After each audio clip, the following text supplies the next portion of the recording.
क्या साल 2025 actually year of reforms था या नहीं। ऑपरेशन सिंदूर और जितने भी माननीय प्रधानमंत्री जी ने रिफॉर्म्स निकाले, उसके चक्कर में अब इंडिया जो है वो अब दिखा रहा है कि इंडिया रुकता नहीं है, वो अब करता है। वो अब सीधे डिसीजंस नहीं लेके अब वो सीधे एक्शंस पे आ चुका है। GST 2.0 रिफॉर्म आया है, उसकी वजह से रिलीफ मिला है लोगों को। इंडिया ने अपनी खुद की सेमीकंडक्टर चिप इंस्टॉल की है, विक्रम 32 बिट। इंडिया AI में और आगे बढ़ सकता है। 2014 के बाद जितने भी साल रहे हैं वो अनइमेजिनेबल रहे हैं because of PM Narendra Modi. अभी जैसे चल रहा है वैसे आगे भी अच्छा ही प्रोग्रेस हो, सब कुछ पॉजिटिव हो। अगर कुछ नेगेटिव होता भी है तो आई ट्रस्ट माय गवर्नमेंट, वो obviously they will cover up those things very nicely. हमारा भारत किसी से कम नहीं है, हम सबसे आगे हैं। जय हिंद, जय भारत। हर साल सिर्फ कैलेंडर नहीं बदलता, कभी कभी देश का सोचने का तरीका भी बदल जाता है। 2025 भी कुछ ऐसा ही साल रहा जहां बातें कम, डिसीजन ज़्यादा, रुकावटें कम और रास्ते ज़्यादा बने। पर सवाल ये है कि क्या ये बदलाव सिर्फ फाइल्स और हेडलाइंस तक सीमित रहे या फिर जनता तक भी पहुँचे। यही जानने हम आ गए हैं इंडिया की यूथ से बात करने। चलिए पूछते हैं इनसे कि क्या साल 2025 एक्चुअली ईयर ऑफ रिफॉर्म्स था या नहीं। जब आप साल 2025 को देखते हैं तो ऐसी कौन सी चीज़ है जिसने आपकी लाइफ को ईजी बना दिया। सबसे पहले यह है ज़ीरो इनकम टैक्स रिफॉर्म्स जो माननीय प्रधानमंत्री ने किया, जो मिडिल क्लास के लिए बहुत ज़्यादा बेहतर चीज़ हुई। 2025 में जो मिडिल क्लास ने इतना रिलीफ अपना जो किया वो सबसे बहुत बड़ी चीज़ है। वो एक रिफॉर्म नहीं, मिडिल क्लास के लिए एक बहुत बड़ी अचीवमेंट्स हैं जो माननीय प्रधानमंत्री जी ने उनके लिए किया।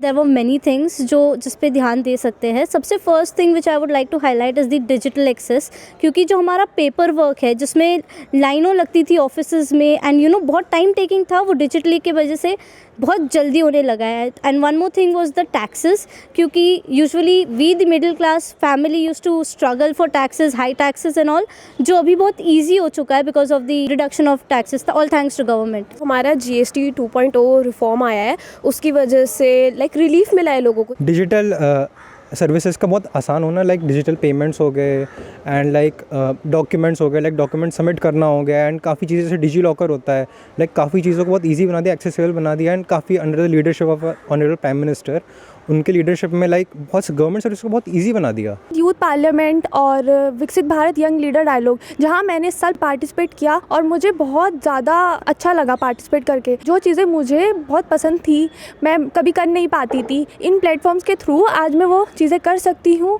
और मैं अपनी आवाज़ भी उठा सकती हूँ। सिर्फ मैं नहीं, जो हमारा युवा है आने वाला और आज का जो युवा है वो सब कर सकता है। अगर मैं 2025 को देखूं तो सबसे हमारा ईजी चेंज हुआ है UPI की वजह से हम कैशलेस पेमेंट्स कर सकते हैं।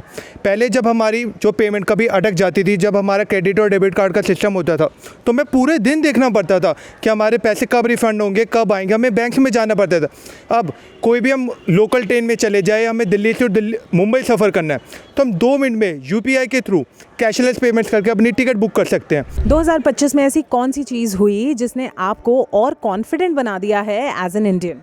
2025 में कई चीज़ें हुई है, इम्प्रूवमेंट इन सिक्योरिटी हो गया है, साइबर में बहुत इम्प्रूवमेंट हुआ है and then empowerment, leadership qualities, ये सारी चीज़ें फ्यूचर के लिए हमें और कॉन्फिडेंट बनाती है।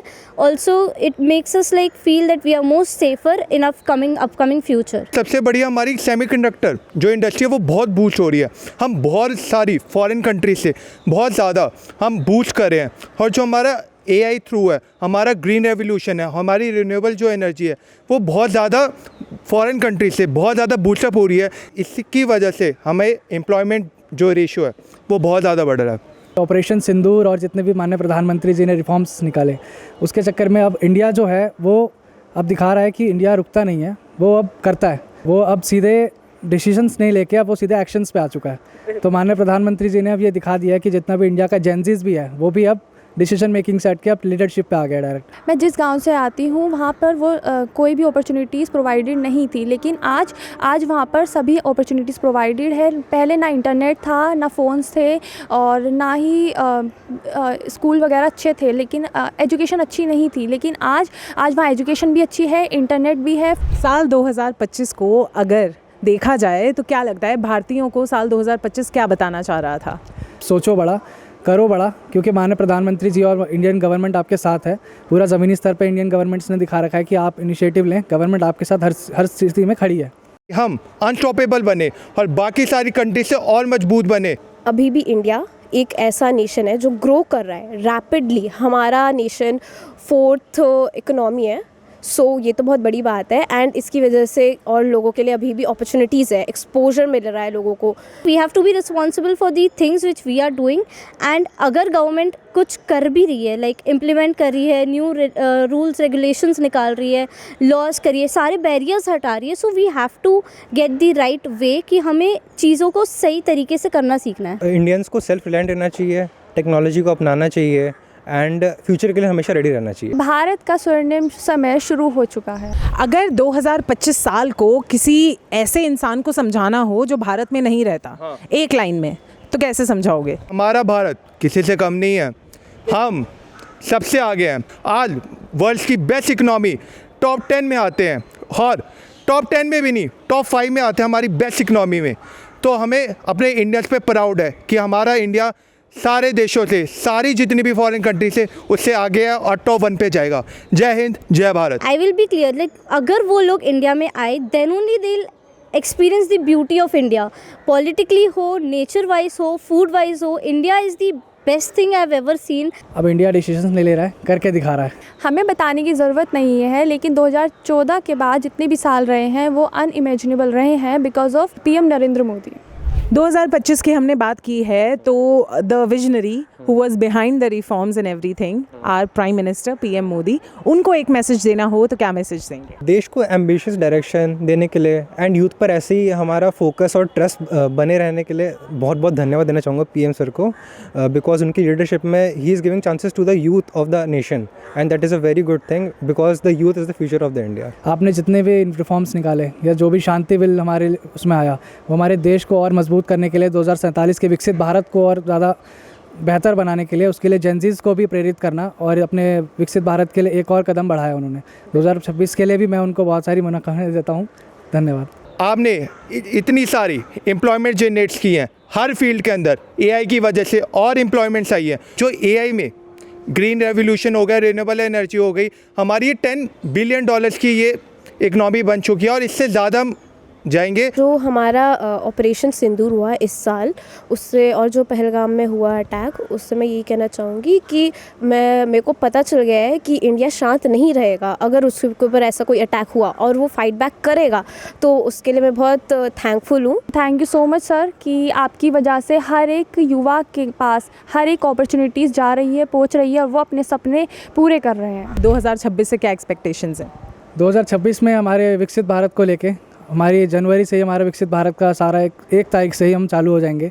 जितनी भी जेनजीज जनरेशन है, चाहे माननीय प्रधानमंत्री जी के जो भी अभी तक जितने भी स्कीम्स निकालेंगे, जो भी हमारा विकसित भारत के लिए अचीवमेंट्स के लिए हम सारे कुछ करेंगे, जेनजीज को भी आगे इसमें प्रेरित करेंगे। जैसा कि अभी हमने सेमीकॉन में देखा, इंडिया ने अपनी खुद की सेमीकंडक्टर चिप इंस्टॉल की है, विक्रम 32 बिट। इंडिया एआई में और आगे बढ़ सकता है। लाइक हम बहुत सारी चीज़ें खुद सेटअप कर सकते हैं हमारी ओन कंट्री में ही, under the leadership of honourable prime minister. India खुद डिपेंडेंट बन चुका है and like it's the new India. अभी जैसे चल रहा है वैसे आगे भी अच्छा ही प्रोग्रेस हो, चलता रहे, सब कुछ पॉजिटिव हो। एंड अगर कुछ नेगेटिव होता भी है तो आई ट्रस्ट माई गवर्नमेंट, वो obviously they will cover up those things very nicely. जो clean energy and EV revolution हो रहा है वो 2026 में काफ़ी बढ़ेगा। 2025 ने एक बात तो क्लियर कर दी, रिफॉर्म सिर्फ कानून बदलने के लिए नहीं होते, बल्कि रिफॉर्म्स होते हैं लोगों को एक्सपीरियंस दिलाने के लिए, उनका एक्सपीरियंस बदलने के लिए। कभी सिस्टम थोड़ा सिंपल लगा, कभी डिसीजंस थोड़े फास्ट, तो कभी फ्यूचर थोड़ा ज़्यादा क्लियर। और शायद इसीलिए साल 2025 सिर्फ यादों का हिस्सा नहीं बनेगा, बल्कि लोगों के सरकार से एक्सपेक्टेशंस का बेंचमार्क बनेगा। आप क्या सोचते हैं? क्या 2025 वाकई रिफॉर्म्स का साल था? Let us know in the comments below and keep following MyGov for more updates and insights.